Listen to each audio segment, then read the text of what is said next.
Santosh Kuruvulla. Talk about TV. This Talk About TV channel, we talk about all things experiential outdoor hospitality. Love it, Michelle. Thank you so much for the opportunity and truly looking forward to this conversation. I am really looking forward to chatting with you today. This is a very casual conversation, as you know. Listen, would you be open to just sharing really briefly a little bit about your background? I know you come from a very extensive history in hotel. Could you share just a bit about that? Absolutely, absolutely. So I'm originally from India, born and raised in India, and then decided at a early age that I wanted to pursue hospitality when hospitality was not a big thing to be pursuing. So as a result, convinced my parents, ended up taking a student loan, Mm. finished, went to Switzerland, did my higher studies in hospitality, graduated from there. So this was so in Switzerland, finished my hospitality, and from there, as an intern, had an opportunity to move to Nashville, Tennessee. Yeah, because Nashville is the logical progression from Switzerland. Absolutely, right? That's what everybody does. Yeah, Indeed. it makes complete sense. Just think about it, right? India to Switzerland to Nashville, Tennessee. That was, Right. yep, Just made a complete sense. same old boring normal trip. What part of India did you grow up in? I'm originally from Kerala. Oh, Kerala is a state that is in the southernmost tip of the country, and okay. it's actually surrounded by three water bodies on all three different sides. So that's where I grew up, and then to Switzerland, and from Switzerland to Nashville. The funny thing is, like, the reason why I moved to Nashville was because I had found an internship Wow. with a property down in Nashville, which is about 3,000 rooms, Gaylord Opryland. It is, yeah, 3,000 rooms. 3,000 rooms. That's where I started my career. Having finished college and having done 4 to 5 years of hospitality management, I thought walking in on my first day in the internship, I was like, "Ah, at least I'll be a supervisor." So I put on a suit, a tie, dressed up. I had lots of hair then. So put in the hair, got in, went in. I still remember my first day, walked in. They did the recruitment paperwork. And after that, they were like, "Hey, nice suit, nice tie. Take it off and let's go." And I was like, "Yeah, sure." So I took it off. And then for the next 6 to 8 months, all I did was scrub toilets and make beds. Wow. That was quite the journey. I enjoyed it. That's how I started my career down in Nashville at Gaylord Opryland as an intern. Ended up spending about 3 years in that property. Quickly kept moving up. I was in housekeeping, so from an intern, then became a temporary supervisor, then became an assistant executive housekeeper, and then was headhunted to join a hotel down in Hershey, Pennsylvania, again Mm. in housekeeping. Went there, was there for about a year and a half. Again, headhunted from there to to be part of an opening team for a Mm. casino hotel that we were opening in Atlantic City. Yeah. Uh, Oh, wow. was called Borgata. So joined them as a laundry manager, spent about 6 years, and that's where I cut my teeth in all different aspects of hotel operations. So did laundry, then from there was moved into uniform room, and then from there to front office, guest services, butler, valet. So that's where I learned, and I'm truly grateful Wow. to spend there. Yes, because I was just speaking to someone else about this with it regarding a small campground, actually, how she started. And we were both discussing this very thing, that starting at the very foundation, like where you have to learn every aspect of a business, that becomes your superpower later on. Absolutely. I couldn't agree more. And the like when I look back, I'll tell you the biggest takeaway from me from that time is the respect, right? What I mean by that is it's interesting that once you put on a uniform, sometimes, especially in big properties, once you put on a uniform, you disappear in the uniform, right? The person disappears. Mm. So it was interesting to actually do that and learn it that way, because then as you get further up in your career and you progress, you learn, you remember what is hard work, right? It's like, even now when I look back, I think that housekeeping is one of the toughest jobs ever. Oh my Imagine, goodness. it's non-gratifying, right? Think about it. Make going into the same room, Mm. 16 rooms daily, and making 16 to 20 beds daily, scrubbing 16 to 20 toilets on your hands and knees and all that stuff. The hard work, the ethic, all that goes into it, it's truly, truly monumental. They say, I've heard words used later where they talk about, where people talk about saying, hey, it's not back of the house, it's heart of the house, right? It's because Mm. they think it's housekeeping and cleaning rooms, and all that is actually the basis on which the hospitality industry is built. And that's what, yeah, it gets delivered to the guest. Housekeeping is not probably always in the limelight in front of a guest, the end consumer, but anything that housekeeping does plays such a significant impact on that guest experience, so that it's such a crucial aspect and people don't pay enough attention to it. So it's like, that's why I truly mean housekeeping is truly the heart of your operation, and treat your housekeepers right. Santosh, that is really powerful. Often I think about the language that we use and how it defines the way our perspective on things. And that is just so powerful, the heart of hospitality. Um, it reminds me of being a mother. Because when you think about like what a mother, I mean, this is now I'm gonna probably get in trouble for role, um, putting people in boxes.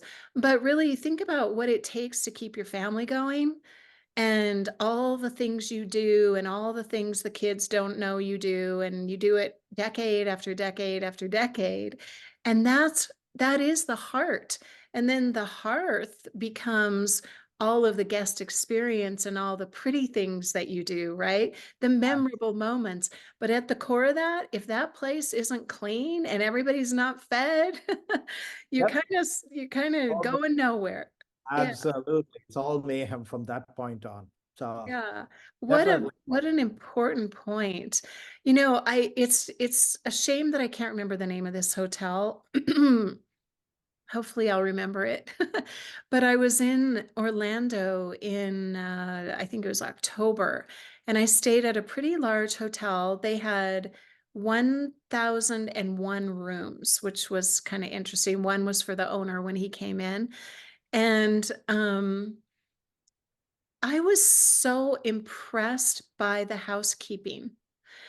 And first of all, everyone was always cleaning everywhere. Someone was everywhere. There was always someone somewhere cleaning, and the rooms were taken care of beautifully. But every one of them gave me eye contact and spoke to me. That's uncommon with the housekeeping. And it made such a difference in the quality of my experience there. Absolutely, right? So you talked about it from your perspective as a guest, right? It's Yeah. like seeing and the difference it made, right? What I'm hearing is what the manager of the housekeeping team has done, right? So it's like what that person has been able to achieve there is that he or she has been able to create a team that is truly engaging Yeah. with the with the guests, right? But how did that happen? And for that to happen, the leader of that team there has got them, has given them clear direction, made them feel, have given them a sense of ownership, have been showing them good leadership with being firm and fair and taking care of them, right? It's like Yes. you get the heart. It's because it's such a tough job. It's Hmm. also interesting to see how hard it is to motivate the team to actually go above and beyond. And it's Yeah. not complicated, actually. When you break it down, it is a question of saying, okay, do they do the team feel being a part of a team? Do they have clear roles and responsibilities? Do they understand what role they play in the bigger picture? And do they believe in the vision, right? Yes. Are they being treated right? You get Yep. those basics right, and now suddenly, even in a big 1,000 room property or Yeah. 1,001 room property, as you said, with 200 housekeepers, that's what you encountered was the benefits of something that is working, where the process is being laid out properly, and it's a good team that is delivering exceptional service. Exactly. It's not easy to scale that kind of thing. It's much easier to have that sense of family, that sense of team when it's just like a small mom and pop because everybody takes ownership. And so scaling something like that is really, really a challenge. And you have done it so well. I have a question for you regarding a conversation that's happening a lot of late, which is how do we take hotel best practices and implement them in experiential outdoor hospitality, right? And I find it absolutely fascinating how that concept is interpreted by different people. A lot of people speak the language, and yet I don't really see it being implemented. So I know that technology is a wonderful opportunity for everyone, and that's kind of a no-brainer, like, you've gotta do that and figure that piece out. But what about the rest of it? Like, from your perspective coming from a hotel, are there a couple of things that you you would really focus on in the experiential outdoor hospitality industry that people will listen to and implement? That's the trick. Actually, that's a great question, Michelle. If you don't mind, I'm going to answer this in a long, winded way. Perfect. So, when you look at hotels as a whole, right, it's very important to cut out the buzzwords and the noise. You've got to separate the noise completely. Why I say that is, I think experiential hospitality has also become a buzzword lately, right? Everybody wants to Mhm. be experientially driven, experience focused. Let's use technology. These terms have become so common that everybody loves using it. Right. I want to just go backwards, right? And let's start from where hotels started. What is actually a hotel, right? If you look at the evolution of hospitality as a whole, the original scope of hotels were small mom and pop um, projects Yeah. that, and what did they do? They didn't have brand standards. They didn't have the consistency, all that stuff that has become so common now, right? It was like, but Mhm. what they had was genuine service, right? So it was like what I have noticed from that time, or what I've read about that time, is like, hey, you're in somebody's home, Right. right? You've got the maitre d' or the matron of the home Mm. who's renting out 3, 4 rooms in the same Yeah. house that you're coming and using, right? And she gets you checked in, right? She might have used your name, might not have used your name, right? Now it's like this. It's become so complicated nowadays, where you're like, hey, when you're checking in somebody, use the person's name 3 times. Ask them about Right. this. Ask them. Like, it's become so tailored. Like, Yes. what is it actually that we are selling, right? It's like, what is it that the consumer is looking for? Like, that's why I'm going backwards in time and saying, at the end of the day, at that time, all it was genuine service, Mhm. right? The person was actually coming in, making sure that they were situating you. Like, if you wanted a king bed, that's what they were putting you in, coming back and checking on you to make sure that you were well satisfied. If there was something that you needed extra, that you, in case you forgot your toothbrush, she would go run out of it. That's that extra touches. And then again, there were some unexpected delights, right? Maybe a cookie and milk in the night before going to bed, or breakfast that she made for the entire family that she is also coming and serving, right? Those are the things that stick out from you, right? From that time, that people remember as service, and they were like, oh, that property, I really enjoyed it. Why? Because of how I was made to feel. Okay, so that's How I the was made to feel. yes. That's the key. Yeah, that's the key takeaway. Now, fast forward it through the hospitality evolution, now we've got tons and tons of hotels out there, right? Tons and tons of brands. I think the genuineness of that service became transformed slowly into tailored service standards, right? In the Exactly. in the sake of achieving brand consistency, what Yes. it became was like, hey, make sure you use the guest name 3 times. Make Right. sure you answer the phone after every 3 rings. That became the standards. And Right. as the journey evolved, people lost that genuine service, and it all became about service. Yeah. It became about these standards. Now, when we are talking about, to your question, when you were asking me how does outdoor hospitality and experiential hospitality merge into this nascent industry, I Mm. would personally say stepping stone. The starting point is that genuine service. It's as simple as that, right? It's like that's where you start from, genuine service. And what is genuine service?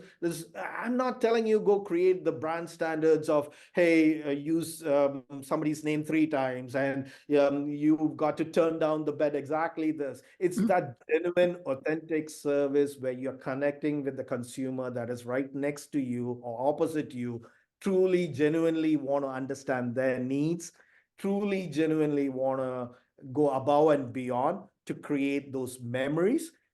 And then you've suddenly got that lasting impression coming back from that consumer who suddenly now has become a loyal patron for you because they love the brand and love the service. Now, one last thing on this. Hopefully, I answered your question, Michelle, but I Yeah. also want to say one more thing on this topic because as you can tell, I'm very passionate about it, right? Yeah. Now, people are always consistently trying to create these genuine, what do they call it? Unforgettable memories. Right? Right. It's out of the buzzword that you're throwing It out there. is. It's, yeah, it's hard to get away from those buzzwords. So unforgettable memories. What is it, right? Now, the way I look at it, now, if you cut down the noise, the unforgettable experiences, yes, you might be able to have a cool new concept in outdoor hospitality, say where you have a fancy lodging unit, right? It might be a tent, it could be a dome, it could be something unique, right? That you Hmm. yeah, you got people through the door. But from that point on, it's you've not converted that person that came and stayed there because they were chasing a novelty, which they got. They came and stayed once, they got it. Right. Now you've got to convert that person into a brand enthusiast who will continue to patronize it, right? To continuing to Yes. patronize it, now you've got to create that genuine service, and you've got to create those memory triggers that botch in your memory that helps you remember the good times you had. Simple example, I always use this example because I'm a dad of 2 kids, Yeah. and consistent times where I have to go to different theme parks. And when I'm at theme parks as a dad, sometimes I'm frustrated, right? Long lines, huge crowds. I'm spending a lot. Sorry, but spending a lot. So I'm like, I'm hot, I'm sweaty, all that. Well, where's my sports? All that jazz. Right. Right. But The every sacrifices you're making. the sacrifices you But every time I'm thinking back, you know what comes back as a memory trigger for me is when I look back in my memories, my memory trigger is the spikes that happen, right? During that theme park trip, I quickly forget the lines, I forget the crowdiness, how expensive it was, and all that stuff. But instead, I'm remembering coming down on a roller coaster, my hands up, my son's hand up, and he's got that big beaming smile, right? That's a memory trigger that gets botched in your memory. Mm. And you forget everything else, and those are the core moments that trigger those memories, which then make you want to go back and do it again. So Mhm. it's like, as as operators in our space, how can you create those memories, right? It's like, how do you genuinely connect with them and give people opportunities to find their triggers so they can create those memories, which then translate and benefit you too by getting the patronage. That's the key question. And Mm. as an operator, that's the challenge that I would pose to everybody in our space is like, hey, as an operator, as many times as possible, because there's no cookie cutter answer, right? It's like the the memory trigger for Michelle might be different for than for me, right? It's like I like to play games with my kids, right? The board games. For you, it might be going on hiking trails, right? It's like this is where the genuine service comes into play. Whereas an operator, I can find out what is it that Michelle is looking for and tailor it that way. So she's got an opportunity to create those memory triggers with her family. So now she remembers this vacation as something memorable, and now she'll come back to it. And same Yeah. thing, and use the the operator didn't use the same methodology with me, but instead found out that what do I like, and now they've left me a board game in my room that I can use to play with my kids, and now that's my memory, right? It's like, Yeah, so aligned with you. I mean, the interesting thing is we make it so much more complicated than it needs to be. To your point of like, now, did you do this? And we get it, the staff, I mean, there do have to be standards, and not everybody comes with that heart of understanding or that ability to connect. But I think the focus then becomes, how do we be more novel? And this was something I wanted to speak with you about too, because I think that the quote unquote experience economy, then all of these experiences become commoditized. And the next thing you know, we're doing it again. We're taking the heart out of it instead of simply, I mean, it's so simple to just connect with the human being that is in front of you. Forget AI, artificial, and like, what about human intelligence, emotional intelligence, heart absolutely. intelligence, whatever you want to call it.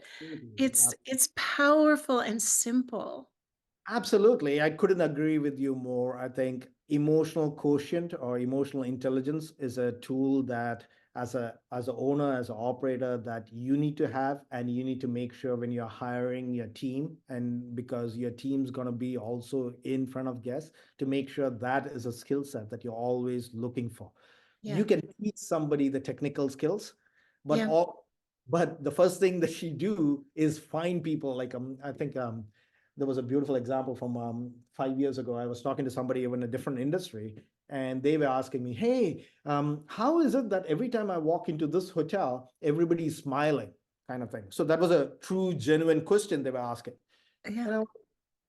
And it took me a minute to understand the question actually, and then I was like, then as we started talking more and more with that person, and I understood that he was being serious and he was asking that, the answer was simple, right? It's like hire a person that actually smiles. Like when you're Yeah. doing an interview and you know the person is smiling, Yeah. don't don't hire him because he's already worked at a five-star five-diamond Yes. property and got him in, and technically he's very sound. Great. Technical skills are the next level, but basics need to be there, right? Basics is like, are they smiling? Are they already a cheerful person? Are they more optimistic? Are they genuine? Are they connecting with the person right next to it? When you're interviewing the person, are they looking at you? Are they actually genuinely interested in you? Or are they just doing it for the sake of getting the job? Like, get those right, and it'll fall into place, kind of thing. Yes, it's just this is I love that this is what you chose to focus on. When I asked the simple, like, what should we be implementing? You Yeah. didn't give me a certain kind of software, didn't get all technical and complicated. It really is just bringing the heart into whatever it is you're doing at whatever level, because those kinds of things cover a lot of mistakes. Mhm, You can overcome, and as you know, in hospitality, I mean, I've been in different versions of this, restaurants and resorts and such. And as an owner, I was always seeking, like, where's the person that's complaining? Like, that's my biggest opportunity, right? But not everyone seems to have that adventurous spirit. They're more afraid when someone comes with a complaint. Instead of seeing the advantage in it, they kind of recoil, and like, so and that kind of comes with just being in the trenches, I think, and having mentors that can guide you. How do you train when you're training, or how do you consult on training larger organizations? That's actually a great question. Like, I wanted to go back to what you were saying, Michelle. I think I connected a lot with it. Right, you touched on it, saying that, hey, when I'm in a restaurant as an owner, as when you were talking about yourself, Michelle, you were like saying, hey, I go look for people that are having an issue or a concern normally, because the normal trend in our world is that you see an opportunity, or you see somebody coming with a complainer, right? Or it's like Yeah. you try to shy away from it, right? You Yeah. try to away, it's like push it, because it's nobody likes conflict, right? It's normal. Right. The simple philosophy that I was taught like long ago, when I was coming up the ranks in the hospitality world, was like, it's not rocket science. You are not curing brain cancer. It's people, right? And Right. it's just your people, right? Now, dealing with people, you either get it or you don't get it. Now, when you get Yeah. it, I'll tell you, even when there are people that are coming to you, like, it's funny, right? It's like, if I had to go back and tell you all the complaints that I had to handle, or there were situations, dissatisfied customers or guests that I had to handle, that I had to convert, all that stuff, there's tons. But the common theme that always comes from all that is, people tend to, instead of looking at it as an opportunity or a learning experience, you Mm. tend to be defensive, right? The minute somebody walks in and is starting to come at you saying, hey, my room was dirty, I checked in, this was not the room I wanted, like the myriads Right. of complaints, it can be easily solved by just listening, and then saying, okay, and then quickly looking at, okay, can I solve it for you? What would make you happy, right? It's like, I didn't have a perfect solution for it, right? It's like, I would just look at the person and saying, say, Michelle, you were the person who were coming to me to complain. I would look at you and say, Michelle, I'm so sorry. Okay. Because most of the time, all you wanted to hear from me was, you just wanted you wanted yourself to be heard. So I'm giving you the opportunity Exactly. to hear it. And then I'm like, Michelle, how can I, turn the experience for you? Now, there are going to be Michelles of the world. Sorry, I'm just using a name. No, Michelle of the world that will be reasonable when they come back with saying, hey, I think, you know what? It's okay. You took care of it. Just give me a late checkout. I'm good. And yeah, that's the end of it. Or there might be the Michelles of the world that say, you know what, Santosh, you guys messed it up completely. I want my entire stay comped, and I want another stay given to me for a 2 night stay, because you completely messed up it. hmm, Uh, like, when you get outrageous requests like that, again, human tendency is that you would try to become defensive, right? One of the right. things that I was taught at that time, when you get those requests, is like, try to find a medium compromise, but also keep in mind, how much money as a business do I spend on finding a new customer, That's right? right. So can I use this, like, okay, fine. I know Michelle is giving me that I'm losing out here, and she's being outrageous, but you know what? Fine. You know what? A happy Michelle, let Michelle win. You know what? It's a satisfied customer. Let them go, right? It's like, let me take care of you. And giving in, sometimes you win on the bigger game, because then Michelle's going and telling 15 other people, That's right. and automatically it's the basics, right? It's like, It is. But people do recoil from it. I mean, I think the idea is to come along beside them instead of being the opposition. Like, you got to literally come around the counter and yep, stand next to them, and you're taking their hand to help them through this problem that you're both having. It's not them against you.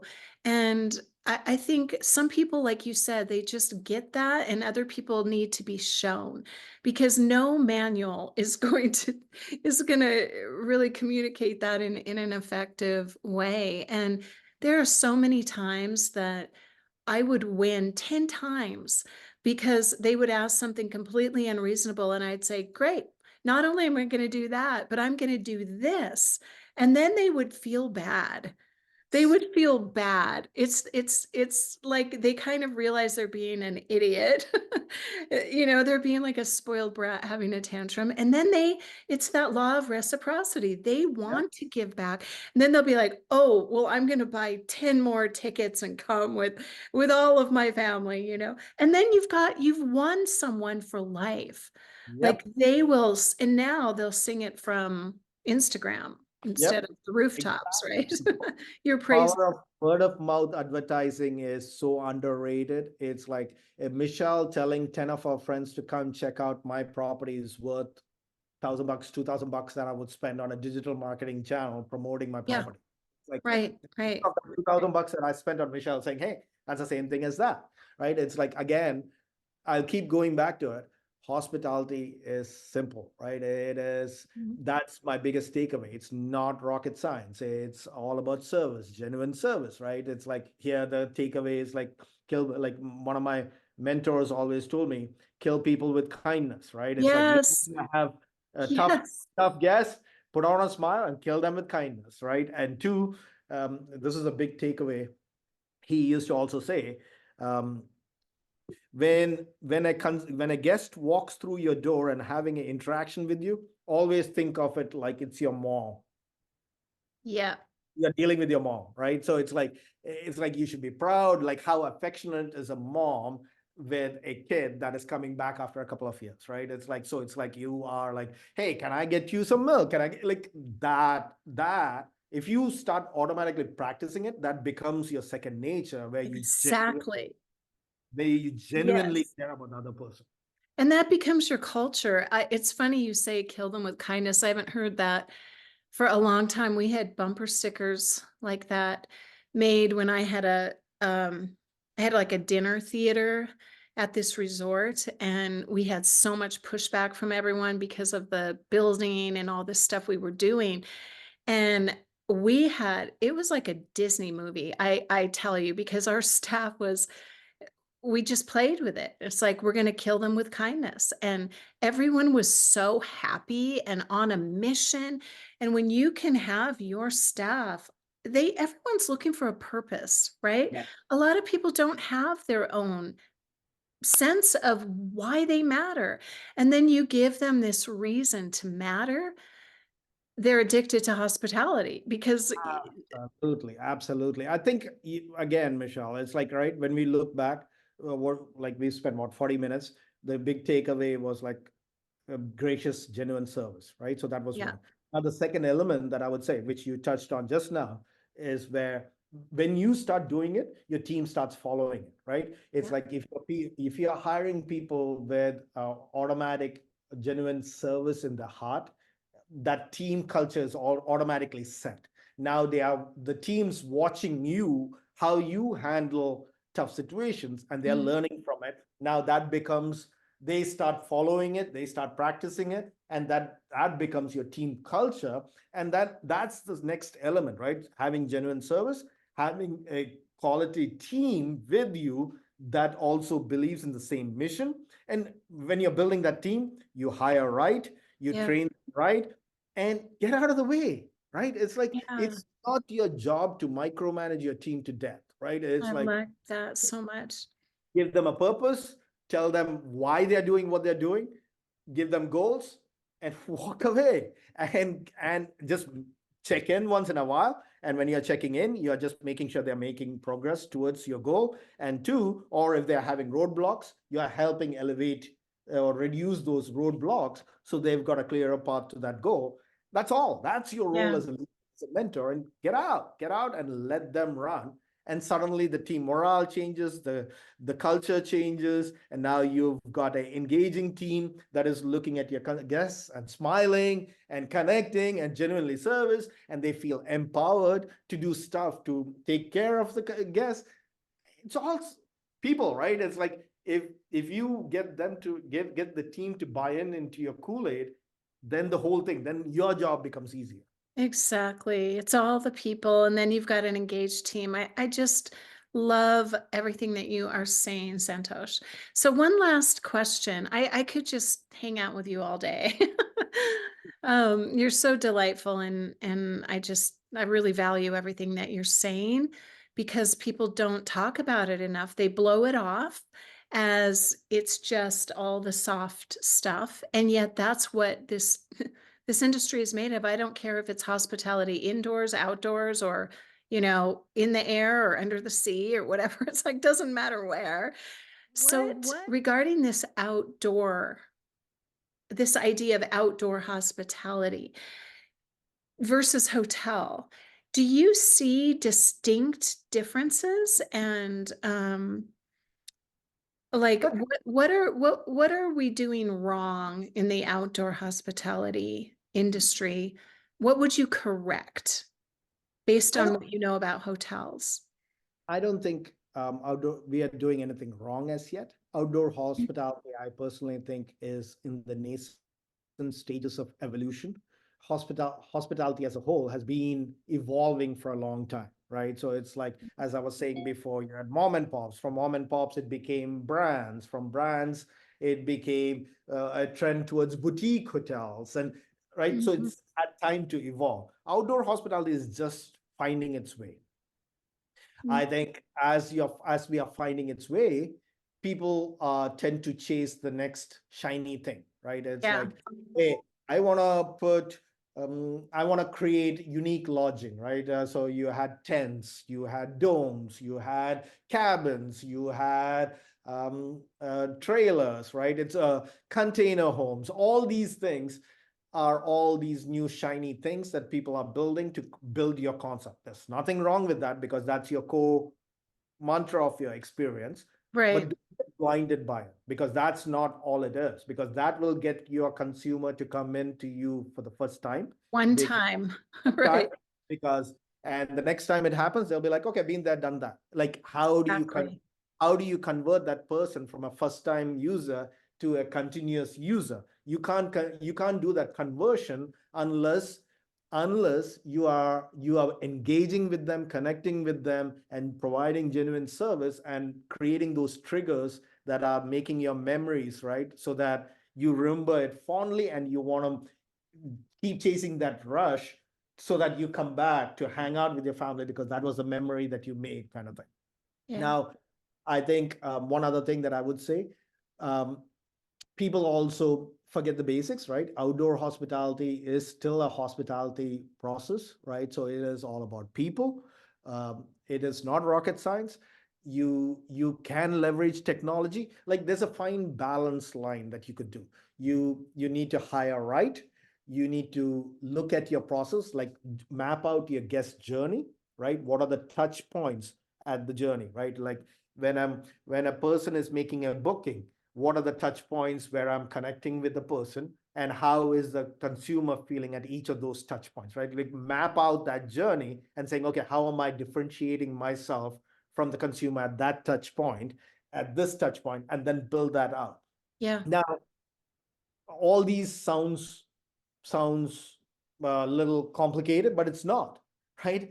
You can use technology, right? It's like you do. I'm not saying, though I keep harping about genuine service and go back to the roots and basics and all that stuff. There's Time has evolved, right? There's so Hmm. much technology to, I can tell you, hey, here's the property management system to use. Great. There's so much software out there to use, but use it smartly to leverage technology to be the Yes. supplement to your human touch, so that between technology and the human touch, now you're delivering that exceptional service that is actually creating the trigger, which then brings it back. So it's like, don't just go in one shape, one shoe fits all. There are different things you could do. Hire right, use the right technology platforms, look at your processes properly, build a proper team, and then make sure your team's committed and get out of the way and be an effective leader. That's That's the journey excellent. that would play out. Yeah, very, very good. Thank you for saying all that. I think that it is a tool. Technology is a tool to enhance everything you've been talking about, the genuine human touch. And I can think as you're speaking, I'm thinking of so many instances where I was delighted initially by receiving text, oh, good, we're connecting. But we demand more than just the technology. And then I would get, this has happened to me several times this year, where then I get to the property and like the door wouldn't open, the automatic door wouldn't open, and I couldn't reach anyone. They just vanished. Yep, yep, And then yep. that's worse than anything because Yep. you're going along this journey and all of a sudden there's a brick wall, and especially right when you show up. So you've got to, yeah, you've got to let that be the priority. I think that was really powerful. Well, Absolutely. Santosh, do you want to share what you're doing now? How people can reach you? Absolutely. Thank you. Thank you for that opportunity, Michelle. I don't think I've finished my when we first were asking about my introduction, my time, right? So it's like Mhm. I don't think I finished that story. But long story short, after Atlantic City, I had a chance to go to Dubai, open a iconic resort in Dubai, did a stint in Singapore, Vietnam, came back, and so that's me in hotel world. So from that point on, since then, what I've been doing now, I like mm, without me not having hair will probably explain why I don't have hair. What I mean by that is that That's with funny. time, what I've learned, I wanted to give it out to people that I can benefit, right? So what I do in my company right now, we've got a company by the name Escape and Stay.